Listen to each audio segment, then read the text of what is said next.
Hello అండి. అందరికీ నమస్కారం. అందరూ ఎలా ఉన్నారు? లంచ్ స్టార్ట్ అయిందా? ఏమేమి వండారు మీరు? నేను ఈరోజు పప్పు, టమాటా వండుతున్నాను.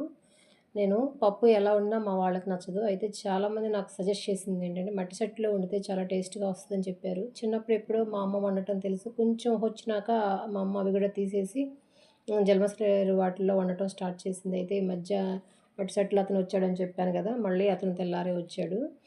కావాలంటే తీసుకొచ్చి ఇస్తానమ్మా అని చెప్పి తీసుకొచ్చి ఇచ్చాడు. అది ఎలా వండాలి ఏంటనేది సీజనింగ్ చేయటం ఎలా అని చెప్పేసి చెప్పాడు.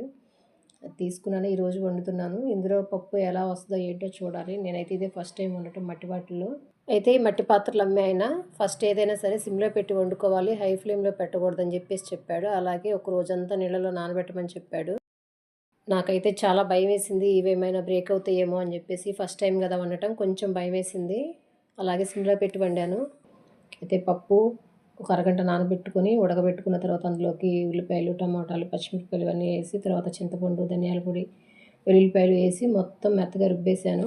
పోపు పెట్టేసిన తర్వాత ఇందులోకి వడియాలు కూడా వేయించాను. అయితే నిన్న వస్తూ మా ఫ్రెండు టమాటా పచ్చడి తీసుకొచ్చింది. వాళ్ళు కొత్తగా పెట్టారంట. టేస్ట్ చేయమని కొంచెం తీసుకొచ్చింది. ఈ పప్పు, ఆ పచ్చడి, వడియాలు కాంబినేషన్ ఎలా ఉంటదో టేస్ట్ చేయాలి.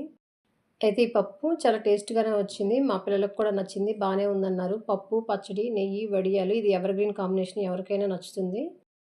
మా చిన్నతనంలో ఎలా వండినా తినేవాళ్ళం. వాళ్ళు ఎలా చేసినా కూడా చాలా టేస్ట్‌గా ఉండేవి. మాకేం తెలిసేది కాదు. వండింది తినేవాళ్ళము. కానీ ఇప్పుడు జనరేషన్ మారింది. వండటం కూడా మారింది. ఇప్పుడు పిల్లలు అన్నీ పేచీలు పెడుతున్నారు. ఇవాల్టికైతే ఇంతేనండి. నచ్చితే లైక్ చేయండి. ఉంటానండి. బాయ్.